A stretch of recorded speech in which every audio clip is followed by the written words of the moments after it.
Slick. Wait till that start hitting that body. Yeah. Alvarez hit that body. Look how slick. Mike, look how slick he is. Oh, he's gonna get in August of 2024 against Israel Madrimov to make him a 4-division champion. That's it. That's all. He hasn't fought since then. Look, with Crawford, I think gaining too much weight and too much muscle might affect them if they're thinking of surviving and being able. Mike Tyson made headlines when he appeared alongside Canelo Alvarez at a press conference and delivered a blunt warning to Terence Crawford. Tyson argued that Crawford was simply too small to stand a real chance against a Mexican superstar, insisting the bout had no genuine appeal for fans and that there was virtually no path to victory. That Terence Crawford is simply too small and doesn't have a chance to beat Canelo Alvarez. I am Mike Tyson. He says that this is a fight that nobody calls for. It's just simply too much of a size difference. Shannon Briggs is the believer in styles make fights, skill set, and the skill set of Canelo Alvarez versus the skill set of Terence Crawford favors the skill set of Terence Crawford, not only just to win, but to possibly stop Canelo Alvarez for the first time in his career. Now, Canelo Alvarez is a first ballot Hall of Famer. Terence Crawford is a first ballot Hall of Famer. Terence Crawford is 4-division champion, undefeated, 2-division undisputed champion. Canelo Alvarez is a 4-division champion, 2-time undisputed super middleweight champion, and reigning undisputed super middleweight world champion with a record of 63 wins, 2 losses, 2 draws, 39 wins by way of knockout. For Crawford. His remarks added tension to the pre-fight chatter, intensifying questions about whether the match should even take place. Veteran boxer Gabe Rosado also weighed in, expressing doubts about Crawford's ability to truly trouble Canelo. While Rosado acknowledged Crawford's skill, sharp movement, and precise punching, he stressed that those strengths might not be enough against an opponent as physically dominant as Canelo. Rosado reminded fans that Canelo has faced some of the sport's heaviest punchers without flinching, raising serious questions about whether Crawford's shots would have any meaningful impact. So I don't see how Crawford could hurt Canelo, because Canelo's been in there with Kovalev. He's been in there with Bivol. You know what I'm saying? He's been in there with big punchers. You know what I'm saying? So it's like, how can a guy that's really a 47-pounder, even though he's up in weight, I don't see how he can hurt Canelo. You know what I'm saying? It just feels completely, because your body is different to absorbing a bigger blow. So, you know what I'm saying? But it's like, when I spar the guys in the lower weight classes and they hit me, bro, it's like, no disrespect, but it just feels like you get hit with a pillow. It's just different. It could be a murderous puncher at 147, but if I'm walking around 185 and I'm a solid guy and I'm used to fighting guys, you know, with a different kind of power, and I spar a guy that's a welterweight, it feels like a pillow. For Rosado, the stark differences in size, power, and durability represent the steepest obstacles Crawford would face. Boxing analyst Showbiz the Adult shared a similarly skeptical view. He pointed to the size and strength gap, along with the stylistic dynamics, as clear advantages for Canelo, drawing from Canelo's vast experience across multiple weight divisions. Showbiz argued that the champion has a proven formula for shutting down opponents like Crawford. While giving credit to Crawford's adaptability and ring intelligence, he emphasized that those qualities alone wouldn't be enough to overcome Canelo's raw power. Spaceman Films. What up, Biz? Who you got? Canelo Crawford? Yeah. Got Canelo. Yeah. I heard the punches that he hit Charlo with. I don't know if Crawford can absorb those punches. I know he's a great man, a great warrior. When you come from 147 to put on a better fight than Charlo, I mean, I don't even know what that means. I don't know if that means that Crawford is so great and he can do that, or that means that Charlo set the bar so damn low that anybody could do better than Charlo did last night. Do skill really pay the bill? Because that would be tested. Skill pay the bill. That's why Canelo's skillful too. In command of the ring. In his eyes, Canelo enters the matchup as a heavy favorite, and Crawford would need to produce something extraordinary to even the odds. Renowned trainer Robert Garcia voiced concern over Crawford's reported plan to add significant weight for the fight. Garcia warned that packing on extra pounds too quickly could sap Crawford's speed, endurance, and overall sharpness. traits that have been central to his success. He also dismissed comparisons to Floyd Mayweather, noting that Mayweather never relied on bulking up to beat larger opponents, instead using speed, defense, and precision. Garcia suggested that the physical toll of fighting at a much higher weight could hurt Crawford. Look, with Crawford, I think gaining too much weight and too much muscle might affect them if they're thinking of surviving and being able to take a punch and being able to go rounds, then they're trying to maybe go the distance and they'll be happy with that. But I think Crawford's natural talent, Mayweather had it. You know, you guys were just mentioning right now that he doesn't. Crawford Mayweather never needed to gain weight and never needed to be heavy to be able to beat those bigger guys. I think Crawford's skills. We give Crawford a chance because we know how good he is, how his skills, his speed, his combinations. But if he's gaining so much weight, he might not be able to do those.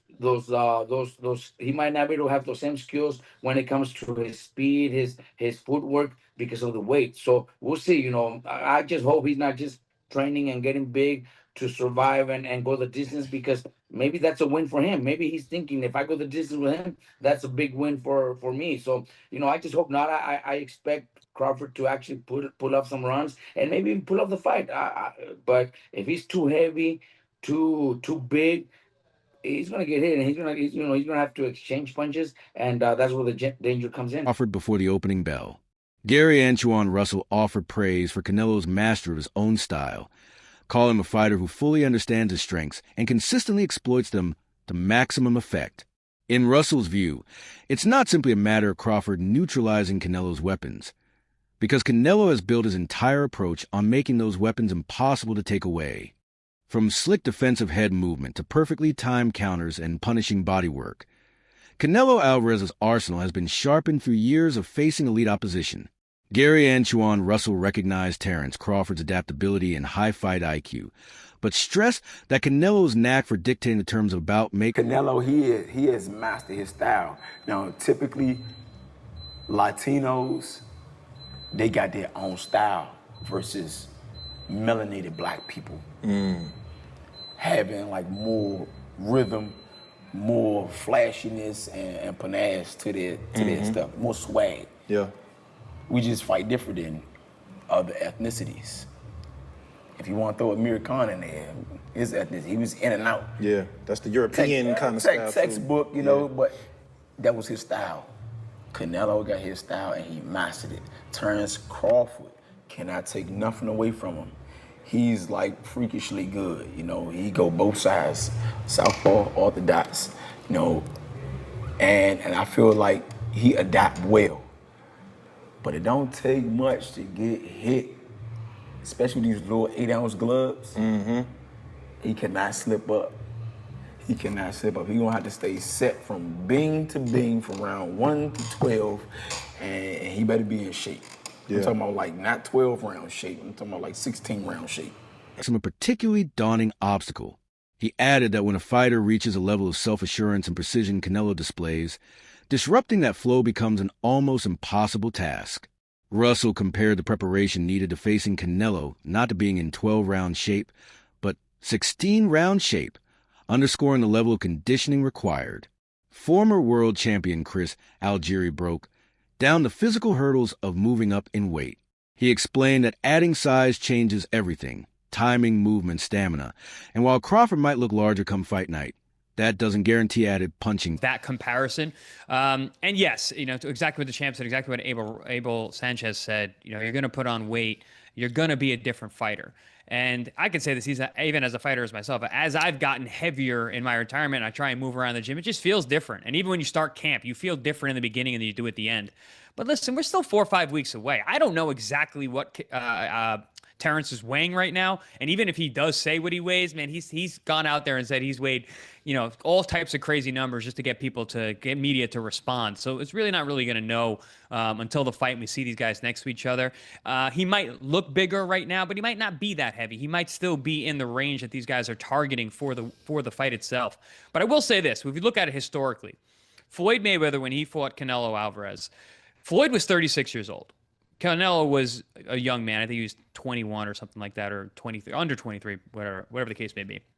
Floyd came in how Floyd always comes in. He didn't try to put on weight for that fight. I think he came in 150 pounds, like he always did in his big fights, and even at 36 years old. And it was his speed, it was his technical proficiency, it was his skill and his jab, which is what gave Canelo fits all night long, and eventually why he lost 11 rounds to 1. So I don't know that Crawford really needs to be packing on this muscle. And I have actually argued in my own head. I'm like, yeah, but he's older. He's not Floyd. Floyd was 36. Power or strength. Algieri emphasized that competing in unfamiliar weight is a delicate balance. And against someone like Canelo, who is comfortable at that size, the margin for error shrinks. He pointed out that these adjustments could weigh heavily on Crawford, especially in the later rounds when fatigue sets in and every mistake becomes more costly. Another boxing analyst was direct in his verdict. Canelo will not lose to Terence Crawford. His reasoning was simple. If Crawford cannot hurt Canelo, he can't get 54-pound division, the undefeated phenom. He said that he sparred Canelo Alvarez, and he hit Canelo Alvarez with his best shot. His best shot. This is a power puncher. Yeah, he's smaller than Canelo Alvarez, but let me further explain. Canelo Alvarez didn't feel nothing. Nothing. And some of y'all gonna be like, but yo, that's Virgil Ortiz, he's smaller. Canelo Alvarez didn't feel nothing with Triple G. Canelo Alvarez didn't feel nothing versus Kovalev. Kovalev killed the man in the ring. Canelo Alvarez didn't feel nothing with Danny Jacobs. Canelo Alvarez wasn't even demoralized by Dimitri Bivol. He just got outboxed. He didn't hurt Canelo Alvarez. Canelo Alvarez, you see how we say iron Mike Tyson? Well, Canelo Alvarez has an iron chin.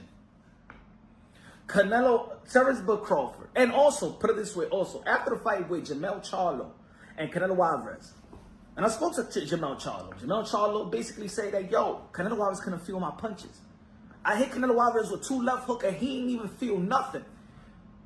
Jermell Charlo was Iron Man Jermell Charlo, the 154-pound undisputed.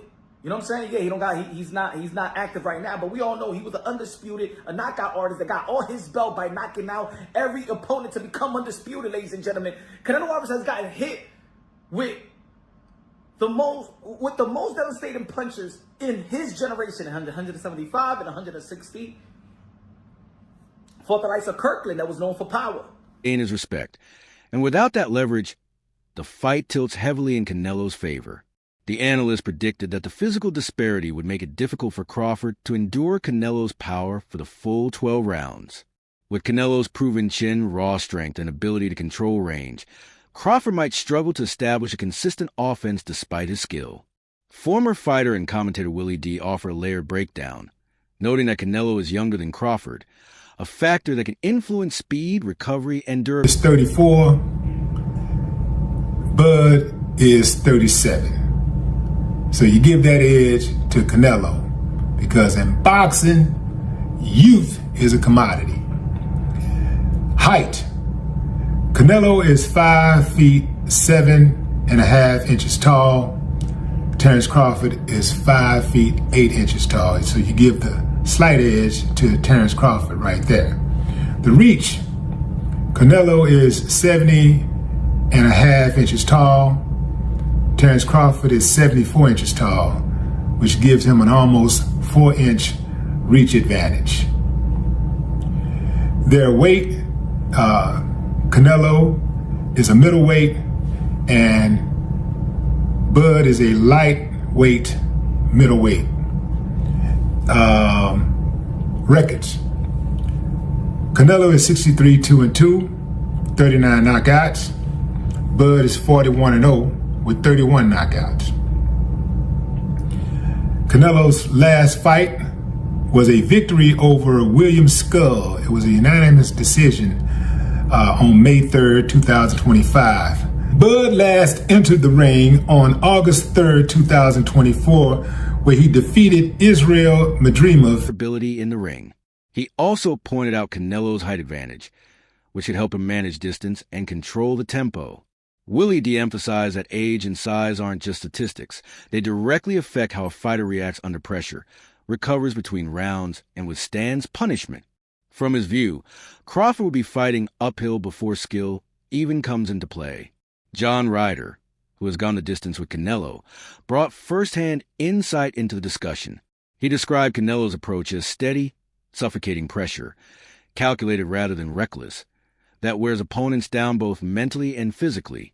Ryder stressed that Canelo's strength lies not only in his power, but also in his ability to maintain a relentless pace while dictating every beat of the fight. He noted that even well-prepared